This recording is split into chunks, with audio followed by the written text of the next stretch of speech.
ವಿಜಿ ನ್ಯೂಸ್ಗೆ ಸ್ವಾಗತ. ಈಗ ಸಿಬಿಐ ಏಜೆನ್ಸಿಗೆ ಬೆಲೆ ಕಳೆದುಕೊಂಡಿದೆ. ಸಿಬಿಐ ಎಸ್ಐಟಿ ಕೊಟ್ಟರು ಯಾರೇ ಆಗ್ಲಿ ಶಿಕ್ಷೆಯಾಗ್ಲಿ ಮಾಡಿಪಾಡಿ ವಿಚಾರವನ್ನ ಸಿಬಿಐಗೆ ವಹಿಸಲಿ ಎಂದಿದ್ದ ಬಿವೈ ವಿಜೇಂದ್ರಗೆ ಸಚಿವ ಮಧು ಬಂಗಾರಪ್ಪ ಟಾಂಗ್ ಕೊಟ್ಟಿದ್ದಾರೆ. ಬೆಳಗಾವಿ ಶಿಕ್ಷಣ ಸಚಿವ ಮಧು ಬಂಗಾರಪ್ಪ ಮಾಧ್ಯಮಗಳ ಜೊತೆ ಮಾತನಾಡಿದ್ದು, ಸದನದಲ್ಲಿ ಉತ್ತರ ಕರ್ನಾಟಕದ ಬಗ್ಗೆ ಚರ್ಚೆ ನಡೆಸಲಾಗಿದೆ. ವಿಧಾನಸಭೆ ಹಾಗೂ ಪರಿಷತ್ನಲ್ಲಿ ಚರ್ಚೆ ನಡೀತಾ ಇದೆ. ಸದನವನ್ನ ಒಳ್ಳೆಯ ರೀತಿಯಲ್ಲಿ ಸ್ಪೀಕರ್ ನಡೆಸಿದ್ದಾರೆ. ಸದನ ಇಡೀ ರಾತ್ರಿ ನಡೀತಾ ಇರುವುದು ಸಂತಸದ ವಿಷಯ. ಬಿಜೆಪಿಯವರ ಹಣೆ ಬರಹಕ್ಕೆ ಸ್ವಂತ ಶಕ್ತಿಯಿಂದ ರಾಜ್ಯವಾಳಿಲ್ಲ. ಆಪರೇಷನ್ ಕಮಲದಿಂದ ಬಿಜೆಪಿ ದುಷ್ಟ ಸಂಸ್ಕೃತಿ ತಂದಿದೆ ಎಂದು ಬಿಜೆಪಿ ವಿರುದ್ಧ ವಾಗ್ದಾಳಿ ನಡೆಸಿದರು. ಇನ್ನು ಮಹಾರಾಷ್ಟ್ರದ ಕನ್ನಡ ಶಾಲೆಗಳಿಗೆ ಸರ್ಕಾರದ ಭಾಗ್ಯಗಳ ವಿಸ್ತರಿಸುವ ಬಗ್ಗೆ ಚಿಂತನೆ ನಡೆದಿದೆ ಎಂದಿದ್ದಾರೆ. ಆ ಏಜೆನ್ಸಿಯಲ್ಲಿ ವ್ಯಾಲ್ಯೂನ ಕಳ್ಕೊಂಡ್ಬಿಟ್ಟಾರಲ್ರಿ, ಅವರಿಗೆ ಕರೆಕ್ಟಾಗಿ ಅಡ್ಜಸ್ಟ್ಮೆಂಟಿಗೆ ಸರಿ ಇತ್ತದು CBI ವಿಜೇಂದ್ರ ಅವರಿಗೆ. ಅದಕ್ಕೆ ಅಲ್ಲಿ ಕೊಡ್ರಿ ಅಂತಾರೆ, ಮತ್ತೆ ಸ್ವಲ್ಪ ಅಡ್ಜಸ್ಟ್ ಮಾಡ್ಕೊಳಕ್ಕೆ ಎಲ್ಲದವ್ರು ಕೇಳ್ತಾ ಇರ್ತಾರೆ. ಕಾಂಗ್ರೆಸ್ ಕೇಳ್ತಾ ಇದ್ದೀರಾ, CBI ಬೇಡ ಅನ್ನೋರು ಇವರೇ. ನೋಡಿ, ಈ ಚರ್ಚೆ ಎಲ್ಲ ಉಪಯೋಗ ಆಗಲ್ಲ.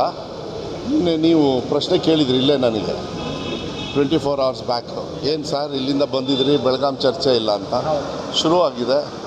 ಅದಕ್ಕೆ ಉತ್ತರ ಕೊಡೋಕ್ಕೆ ಸರ್ಕಾರ ಬದ್ಧವಾಗಿರ್ತದೆ. ಈ ಕಡೆ ಒತ್ತನ್ನು ಕೊಡ್ತಕ್ಕಂಥ ಕೆಲಸವನ್ನು ಮಾಡ್ತಾರೆ. ಎಲ್ಲರೂ ಮಾತಾಡಬೇಕು. ಇವತ್ತು ಮಾತಾಡ್ತಾರೆ, ನಾಳೆನೂ ಮಾತಾಡ್ತಾರೆ. ತಳಮನೆಯಲ್ಲೂ ಕೂಡ ಅದು ಸ್ವಲ್ಪ ಹೆಚ್ಚು ಚರ್ಚೆ ಆಗಬೇಕು ಅಂತ ಮೇಲ್ಮನೆಯಲ್ಲಿ. ಈಗ ನಾನು ನಿನ್ನೆ ಇಡೀ ದಿವಸ ಮೇಲ್ಮನೆಯಲ್ಲಿದ್ದೆ. ಸ್ವಲ್ಪ ನನ್ನ ಇಲಾಖೆದು ಕೂಡ ಸುಮಾರಷ್ಟು ಪ್ರಶ್ನೆಗಳೆಲ್ಲ ಇದ್ದು ಚೆನ್ನಾಗಾಗಿದೆ. ಚರ್ಚೆ ಆಗೋದಕ್ಕೆ ಒಂದು ಕಾನ್ಫಿಡೆನ್ಸ್ ಬರುತ್ತೆ. ಈ ಕಡೆ ಜನರಿಗೆ ನಾವು ಕಾನ್ಫಿಡೆನ್ಸ್ ಕೊಡಲಿಲ್ಲ ಅಂದರೆ ನಾಳೆ ದಿವಸ ಯಾಕೆ ಸುವರ್ಣಸೌಧಕ್ಕೆ ನಾವು ಬರಬೇಕು ಅನ್ನೋದು ಬಂದ್ಬಿಡುತ್ತೆ. ಭಾಳ ಸ್ಪೀಕರ್ ಅವರು ಭಾಳ ಜವಾಬ್ದಾರಿಯುತವಾಗಿ ಅವ್ರು ತಗೊಂಡಿದ್ದಾರೆ. ಅದಕ್ಕೆ ಅವರಿಗೆ ಧನ್ಯವಾದಗಳನ್ನು ನಾನು ಹೇಳಲಿಕ್ಕೆ ಇಷ್ಟಪಡ್ತೀನಿ. ಚರ್ಚೆ ಮೂಲಕ ಅನುಷ್ಠಾನ ಆಗೋದನ್ನ ನಮ್ಮ ಸರ್ಕಾರದಿಂದ ನಾವು ಗ್ಯಾರಂಟಿ ಕೊಡ್ತೀವಿ. 1 ಗಂಟೆವರೆಗೂ ಕೂಡ ಅಲ್ಲ ಮಾಡಬೇಕು, ಏನು ಮಾಡೋಕ್ಕಾಗಲ್ಲ. ಈಗ ಇಲ್ಲಿ ಬಂದು ನೀವು ಅನಿವಾರ್ಯವಾಗಿ ಅಲ್ಲಿವರೆಗೂ ಮಾಡಲಿಲ್ಲ ಅಂದರೆ ಒಂದು ಕಾನ್ಫಿಡೆನ್ಸ್ ಬಿಲ್ಡಪ್ ಆಗ್ತದೆ. ಇದು ಒಳ್ಳೆಯದಿದು.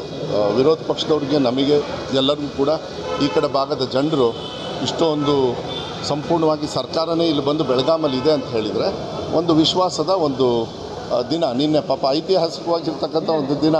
ಇವತ್ತು ಕೂಡ ಹಾಗೆ ಮಾಡ್ತಾರೆ. ಯಾಕಂದ್ರೆ ನೋಡಿದರೆ 45 ಪ್ರಶ್ನೆಗಳಿದ್ದಾವೆ. ಇದು ಗಮನ ಸೆಳೆಯೋದೆಲ್ಲ ಮಾಡಲಿ, ಒಳ್ಳೇದಾಗಲಿ, ಅದು ಒಳ್ಳೇದಾಗುತ್ತೆ ಅಂಥೇಳಿ ವಿಶ್ವಾಸ. CBI ಬಿಟ್ಟರೆ ಮತ್ತಾವುದಾದ್ರೂ ತನಿಖಾ ಸಂಸ್ಥೆಗಳಿಗೆ ಯಾವ ರೀತಿ ನಂಗೆ ಗೊತ್ತಿಲ್ಲ, 50 ಕೋಟಿ ರೂಪಾಯಿ ಆರೋಪ ಕೇಳಿ ಬರ್ತಾ ಇದೆ. ನೋಡೋಣ ಅದು ಏನು ಸರ್ಕಾರದಿಂದ ಏನು ತೀರ್ಮಾನ ಮಾಡ್ತಾರೆ. ಈಗ CBIಗಾರು ಕೊಡಿ, SITಗೆ SITಗಾದರೂ ಕೊಡಿ, ಯಾವುದೇ ಕೊಡಿ. ತನಿಖೆ ಆದಮೇಲೆ ಏನು ತಪ್ಪಾಗಿದೆ ಅವ್ರಿಗೆ ಶಿಕ್ಷೆ ಆಗಬೇಕು, ಅಷ್ಟೇ ನಾನು ಕೇಳ್ಕೊಳ್ಳೋದು. ಯಾರೇ ಆಗಲಿ, ಹಿಂದಿನ ಸರ್ಕಾರ ಆಗಲಿ, ಯಾವುದೇ ಸರ್ಕಾರದವ್ರು ಮಾಡಿದ್ರು ಕೂಡ. ಆದರೆ BJPಯವರು ಇವತ್ತುವರೆಗೂ ಕೂಡ ಅವ್ರದ್ದು ಹಿಸ್ಟ್ರಿ ತಗೊಳ್ಳಿ, ಇತಿಹಾಸ ತಗೊಳ್ಳಿ, ಅವ್ರ ಹಣೆ ಬರೋಕ್ಕೆ ಅವ್ರ ಜೀವನದಲ್ಲಿ ಸ್ವಂತ ಶಕ್ತಿ ಮೇಲೆ ಕರ್ನಾಟಕ ರಾಜ್ಯ ಆಳೇ ಇಲ್ಲ ಅವರು. ಇದು ಭಾಳ ಪ್ರಮುಖವಾಗಿರ್ತಕ್ಕಂಥ ಅಂಶ. ಈ ಹೊಲಸು ಏನು ಆಪರೇಷನ್ ಕಮಲ ಇವನ್ನೆಲ್ಲ ತಂದಿದ್ದು ಇಡೀ ಭಾರತ ದೇಶಕ್ಕೆ.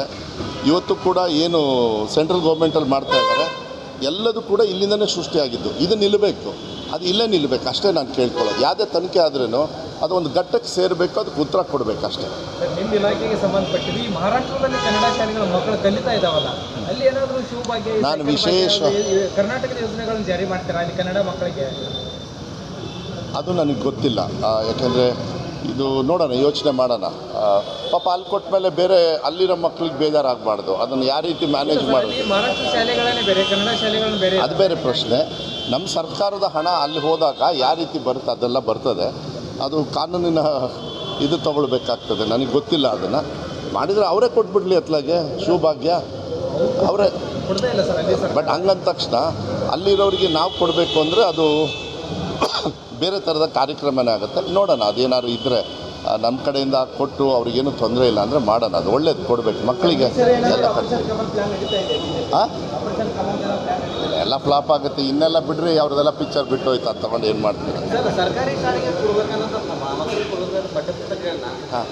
ಶಿಕ್ಷಣ ಅಧಿಕಾರಿಗಳು ಖಾಸಗಿ ಶಾಲೆಗೆ ಮಾರಾಟ ಮಾಡ್ತಾ ಇರೋಂಥ ಆರೋಪಗಳಿದೆ. ಅದು ಯಾವ್ದಾದ್ರು ಏನು ಪರವಾಗಿಲ್ಲ, ಯಾವ್ದಾದ್ರು ಉದಾಹರಣೆ ಕೊಡಿ, ಅವ್ರ ಮೇಲೆ ಆ್ಯಕ್ಷನ್ ತಗೊಳ್ಳೋಣ.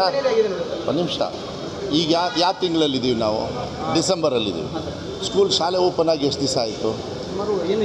ಯಾವಾಗ ಮಾರ್ಕೋಬೇಕಾಗಿತ್ತು?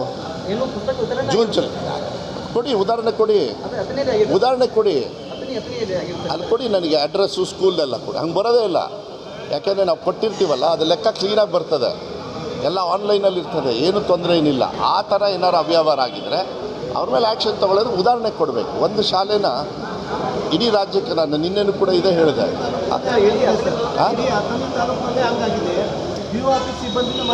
ಕೊಡಿ ನೀವು ಹೇಳಿಕೆಗೆ ನಾನು ಅದು ನಿಮ್ಮ ಹೇಳಿಕೆ ಕೊಟ್ಟ ತಕ್ಷಣ ನೀವು ಇಲ್ಲ ನನಗಂತೂ 100% ಇಲ್ಲ.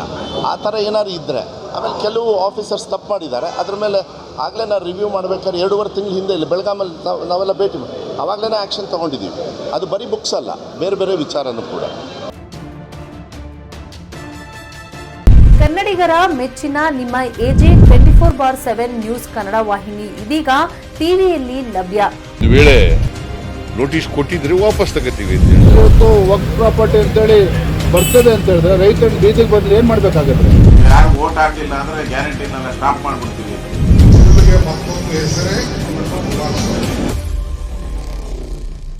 ಕರ್ನಾಟಕ ಮತ್ತು ದೇಶ ವಿದೇಶ 360 ಡಿಗ್ರಿ ಸುದ್ದಿ ಹಾಗೂ ಉತ್ತರ ಕರ್ನಾಟಕ, ಬೆಳಗಾವಿ, ಬಾಗಲಕೋಟೆ, ಧಾರವಾಡ, ಹಾವೇರಿ, ಗದಗ, ಬಿಜಾಪುರ ಜಿಲ್ಲೆಯ ಕ್ಷಣ ಕ್ಷಣದ ವಿವರವನ್ನ ಪಡೆಯುವುದಕ್ಕೆ AJ 24/7 ನ್ಯೂಸ್ ಕನ್ನಡ ವಾಹಿನಿಯನ್ನ ಲೈಕ್ ಮಾಡಿ, ವಿಡಿಯೋಗಳನ್ನ ಶೇರ್ ಮಾಡಿ, ಕಮೆಂಟ್ ಮಾಡುವ ಮೂಲಕ ನಮ್ಮ ವಾಹಿನಿಗೆ ಸಹಕಾರ ನೀಡಿ ಮತ್ತು ಚಾನೆಲ್ ಅನ್ನ ಸಬ್ಸ್ಕ್ರೈಬ್ ಮಾಡಿ.